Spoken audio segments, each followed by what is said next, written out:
आज तो हमारे आपके अधिकार कट रहे हैं और मैंने अध्यक्ष महोदय सुना है इस लॉबी में कि कुछ अधिकार आपके भी छीने जा रहे हैं। उसके लिए हम लोगों को लड़ना पड़ेगा आपके लिए। अध्यक्ष के अधिकार अखिलेश जी सिर्फ विपक्ष के नहीं है, पूरे सदन के हैं। अध्यक्ष जी, अध्यक्ष महोदय, मैं इस बिल का विरोध करता हूं।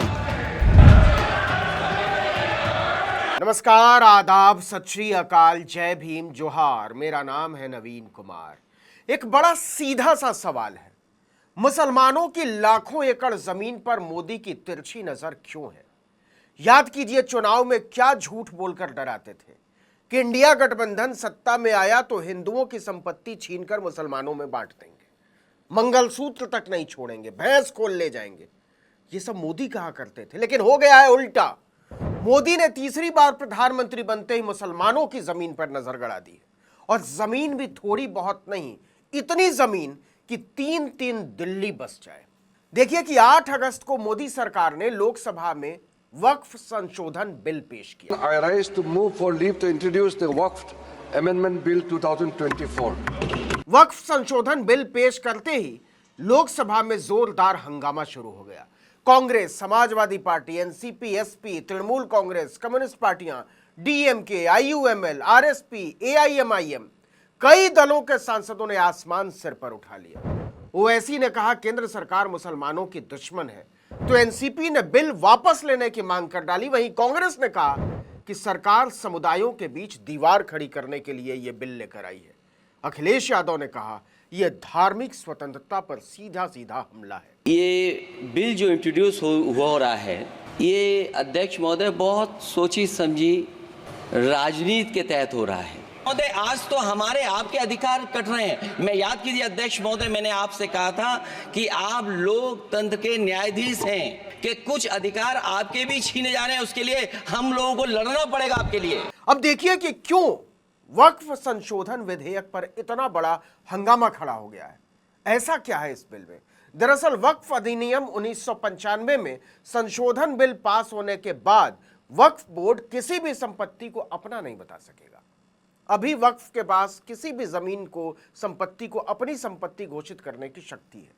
सरकार कह रही है कि हम इसमें महिलाओं को भी भागीदारी देना चाहते हैं, लेकिन यह इतना सीधा मामला नहीं है। यह पूरा खेल जमीन पर नजर गड़ाने का है। आप सर्वोच्च न्यायालय के आदेश के बावजूद इसको हटाना चाहते हो। मान्यवर, ये सीधे सीधे कानून के खिलाफ वर्जी है। हम कहना चाहते हैं कि संविधान की अगर धज्जियां उड़ाने का काम आप करने का काम कर रहे हो, हम इसका पुरजोर विरोध करेंगे और पुरजोर विरोध करने का काम करते हैं। देखिए, वक्फ दान का एक तरीका है, मतलब ऐसी संपत्ति जो समाज के काम के लिए समर्पित की गई हो, दान की गई हो। यह संपत्ति जमीन हो सकती है, मकान हो सकता है, गाड़ियां हो सकती हैं, दुकान हो सकती है, कोई लाइब्रेरी हो सकती है, कुछ भी हो सकता है। तो यह संपत्ति है कितनी? 1947 में जब देश का बंटवारा हुआ तो बड़ी संख्या में मुसलमान पाकिस्तान चले गए। उनकी बहुत सारी संपत्तियों पर लोगों ने कब्जा कर लिया, यहीं के लोगों ने, बहुत सारे हिंदुओं ने, बहुत सारे मुसलमानों ने। जो बची हुई जमीनें और मकान थे, उनके लिए 1954 में संसद ने वक्फ एक्ट बनाया और पाकिस्तान जाने वाले लोगों की जमीनों और संपत्तियों का मालिकाना हक वक्फ बोर्ड को दे दिया। बाद में बहुत सारे लोगों ने अपनी संपत्तियां वक्फ को दान में भी दी, और यह सिलसिला आज भी चल रहा है। वक्फ बोर्ड का काम इन्हीं संपत्तियों का प्रबंधन करना है, मैनेजमेंट करना है। आमतौर पर वक्फ की संपत्तियों या इससे होने वाली आमदनी को शैक्षणिक संस्थाओं, कब्रिस्तानों, मस्जिदों और अनाथालयों के काम में खर्च किया जाता है। मतलब साफ है कि वक्फ के पास जो भी संपत्ति है वो मुसलमानों की दी हुई है। उसमें ना तो सरकार का एक नया पैसा और ना ही किसी और का। तो फिर मोदी की वक्फ की संपत्तियों में इतनी दिलचस्पी क्यों है? ये जो आप बिल ला रहे हैं, आप देश को बांटने का काम कर रहे हैं, जोड़ने का काम नहीं कर रहे हैं। आप दुश्मन हैं मुसलमानों के, उसका सबूत ये बिल है। इस पर और चर्चा करने से पहले आपको अखबार की एक कतरन दिखाते हैं। जरा हेडलाइन पर गौर कीजिएगा। अयोध्या में सेना की 13,000 एकड़ आरक्षित भूमि अडानी, बाबा रामदेव और रविशंकर के नाम हो गई। कैसे मिली, इसे एक और खबर से समझिए। हेडलाइन देखिए, अयोध्या में बफर जोन की जमीन डी नोटिफाई होकर अडानी, रामदेव, श्री श्री की संस्थाओं को कैसे मिली?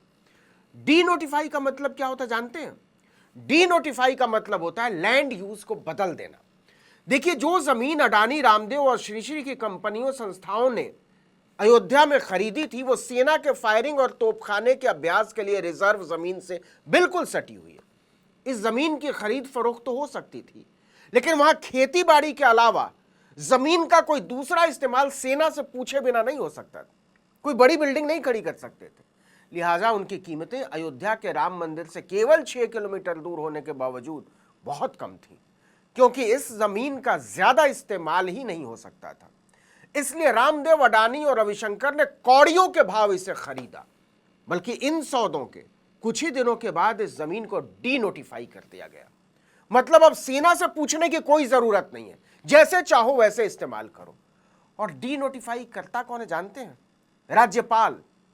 और उत्तर प्रदेश की राज्यपाल कौन है? भाजपा की आनंदीबेन पटेल। आनंदीबेन पटेल ही मोदी के बाद गुजरात की मुख्यमंत्री बनाई गई थी। तो मोदी और आनंदीबेन की नजदीकियों को देखिए, फिर मोदी और अडानी की नजदीकियों को देखिए, फिर मोदी और रामदेव रविशंकर की नजदीकियों को देखिए, और फिर सबको मिलाकर देखिए। अब यहां से आइए वक्फ पर।